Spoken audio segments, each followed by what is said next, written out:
guys, I'm Young and I'm a user of Sony a6400, and as you guys know, Sony a6600 and 6100 has been introduced and taking the pre-order right now. So let me only really go through the key differences of these three cameras.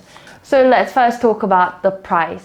a6400 right now, the body is $898 because it has already been out in the market for some time. If you go to some specialist shop and so on, maybe you guys can get it slightly cheaper. Sony a6100 is $748, the difference of $150 only. And a6600, $1,398.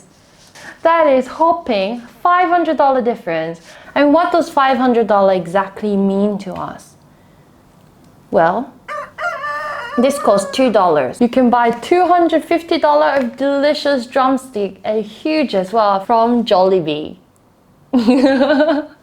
Looks yum, doesn't it? So let's find out together whether it's worth that difference of the money.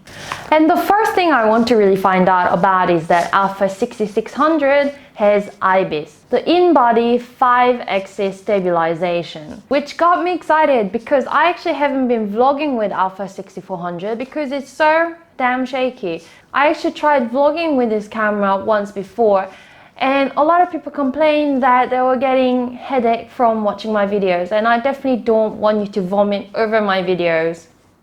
I actually ended up watching a lot of different videos to find out whether this IBIS is worth it. One of the reviewers that I really enjoy watching, because he does very full and thorough reviews and does give very honest opinion about products, is Everyday Dad. You can actually watch his video to find out about the IBIS. But for me, it definitely did not stand up to the quality that I would use for talking kind of vlogging while I'm walking.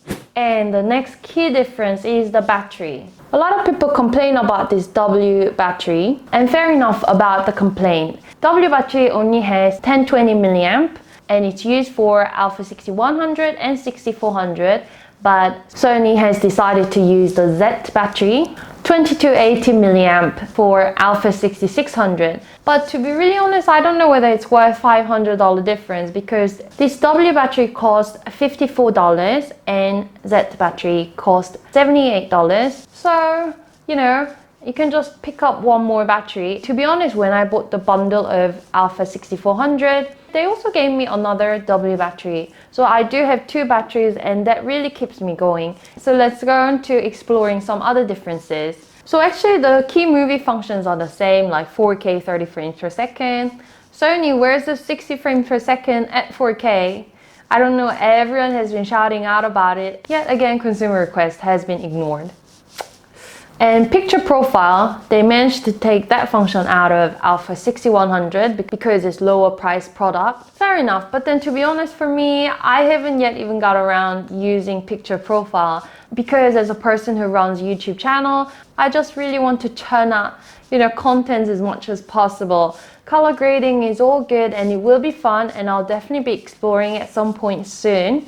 But so far, I can definitely live without it. So for a6600, what Sony boasts about is that it does have real-time eye focus for movies. I don't know, I never had too much of like focus issue because Sony does have good focus. And I can see on the screen right now, my face is being recognized in the screen, so I don't know.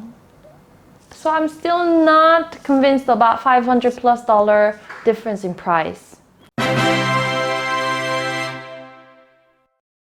So in some ways, I'm actually glad that a6600 and 6100 came out, because I don't have to say, take my money. I'll just keep my 6400. I still have so much more to explore with this particular camera. So now that I've saved up some money thanks to Sony releasing some cameras that doesn't have too much difference, especially with a6400. So I bought myself some chicken joy.